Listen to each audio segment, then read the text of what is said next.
Welcome back. Now in the studio, John Horner, FX strategist at Deutsche Bank, who joins us, along with our guest host, Geoffrey Garrett, Chief Executive of the US Studies Centre at the University of Sydney, along with Shri in Singapore. John, we've been talking about G20 this morning. What's the big ticket item for markets to watch? I think it'll be once again, talk about stimulus, the need for that to remain in place for an extended period. Talk about exit strategies, but again, that's something for further down the road rather than anything we're talking about in the near term. We did get some talk on Friday about the potential referencing of a Tobin tax, a tax on all financial transactions, and French President Sarkozy was also talking about that over the weekend. However, as UK Prime Minister Gordon Brown also talked about, you get one or two countries not included in that and it all falls down. So the actual, while it might be referenced, the actual enforcement of that seems very unlikely at this stage. What are the chances of China talking up its own currency again? Again, it's probably not going to be the major focus. Again, it's the stimulus measures. It's the need for financial architecture reform at some stage. But again, agreement is the difficulty there. Oh, Geoff, let's bring you on this. Obviously, one of the big picture stories as we move out of recession towards recovery is whether China's still willing to buy US debt.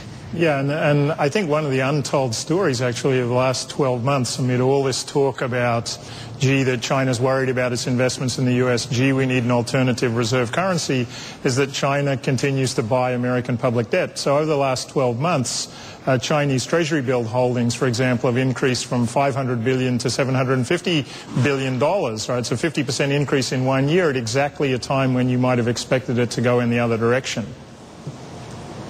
John, is dollar expected to make new lows for 2009, especially if the US economic data paints an optimistic picture of the outlook, and also Fed keeps rates on hold and talks about the recovery being on track? I think very much the Fed is key this week. The extent to which they reinforce the market's belief that they're not going to be raising rates there anytime soon. If we start to see any cracks in that belief, the dollar may gain some strength. However, that seems unlikely at this point given the consistency of the Fed's rhetoric. So looking for that statement on Wednesday to again embolden the dollar bears. Given all the news that's around, what does this mean for the Aussie dollar this week?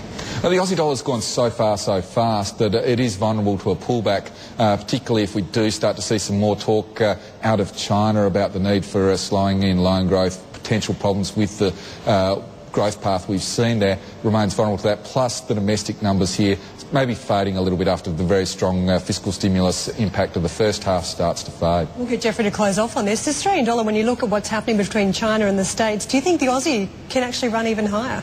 I don't know if it's high. Spending a lot of time in the US and in Australia, it seems to me that in purchasing power terms that the Aussie is a bit overvalued at the moment.